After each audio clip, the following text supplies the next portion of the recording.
suis rendu compte sur Twitter et sur les réseaux sociaux qu'il y avait beaucoup d'anti-élevage, de messages anti-élevage qui arrivaient. Et j'ai commencé à leur répondre, à leur expliquer que l'élevage, ça marchait pas comme eux le disaient. Les clichés qu'on avait sur les vaches sont violées, il faut les inséminer à répétition, voilà. Et je me suis mis à faire de la pédagogie un peu. Et il se trouve que sur Twitter, les messages sont quand même très très courts. Et expliquer l'élevage en 240 caractères ou 280 caractères, c'était très compliqué. Donc je me suis mis à faire des vidéos et c'est comme ça que j'ai créé ma chaîne YouTube en septembre 2017 en fait.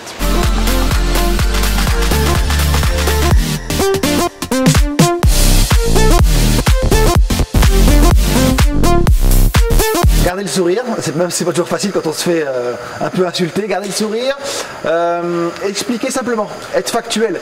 Ça sert à rien de montrer ce qu'on fait et se dire que les gens qui sont en face de nous, enfin derrière leur écran, n'y connaissent rien au sujet. Donc leur parler comme à des enfants de 7 ans. Même si il a 40 ou 50 ans, il ne connaît pas le sujet, donc pas de termes trop techniques, ça sert à rien parce que les gens ne vont pas connaître. Je vois rien que déjà le mot fourrage, pour nous c'est super naturel comme mot, mais les gens ne savent pas ce que c'est qu'un fourrage. Donc il faut leur expliquer que c'est de l'herbe, du maïs, de la luzerne.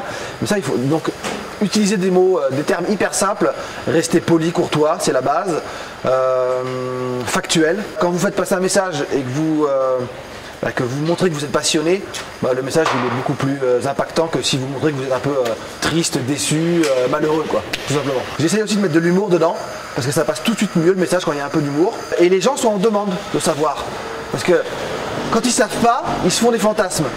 Mais ils veulent savoir. Donc quand on leur explique, ils sont attentifs, alors avec la bonne méthode, en leur expliquant calmement, factuellement comment ça se passe vraiment, mais les gens veulent savoir.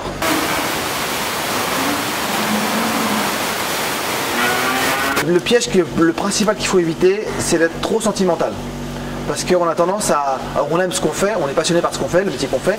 Et donc on a tendance à parfois être un peu trop dans le sentiment et on s'emporte. Il faut bien réfléchir au message. Ne pas hésiter, à la limite, à écrire son message sur Twitter ou sur Facebook, à l'enregistrer, pas le poster, mais l'enregistrer, et le relire une demi-heure, 3/4 d'heure après. Et se dire, est-ce que c'est ça que je voulais dire? Et est-ce que le message il va bien être perçu?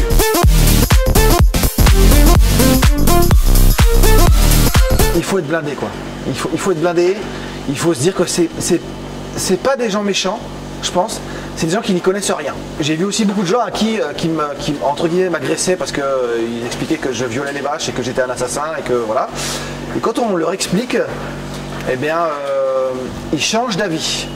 J'ai vraiment des gens qui ont dit ah bon, je pensais pas que ça se passait comme ça en fait. Et donc ils changent d'avis. Après, il faut pas passer ses journées à ça. Ça peut être vite chronophage. Et donc il faut vraiment, si vous avez des gens trop insultants ou trop méchants, vous les bloquez ou vous les squeezez. Enfin vous restez pas là-dessus quoi.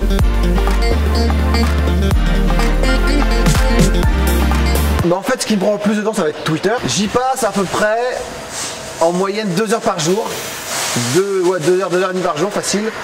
Après, c'est 5 minutes à droite, 5 minutes à gauche. Je prends une photo d'une vache ou des cultures ou du tracteur et je fais mon message. Ça va pas être 2 heures d'affilée, quoi. Donc j'essaye au long de la journée de faire de la communication toute la journée, mais 5 minutes par-ci, 5 minutes par-là, quoi.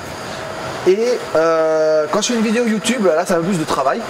Et une vidéo d'entre 5 et 10 minutes, je peux mettre de 4 à 6 heures facile pour faire une vidéo, quoi. Pour faire mes vidéos, en fin de compte, j'utilise, alors je l'ai acheté depuis déjà quelques années, celui-là, j'ai un boîtier Canon EOS 650D. J'utilise aussi beaucoup la GoPro avec le stabilisateur. Et un, c'est le harnais, voilà, c'est un harnais que je me mets.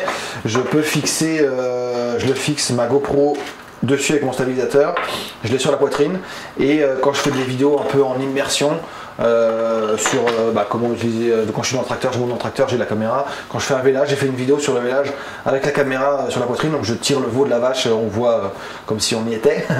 Voilà, je fais tous mes montages maintenant sur Adobe Premiere Pro qui est génial.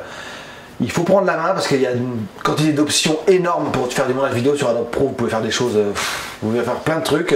Je l'utilise peut-être qu'à 5 ou 10%, même pas, peut-être que je l'utilise à 3% des capacités du programme. Mais non, c'est génial, franchement c'est génial.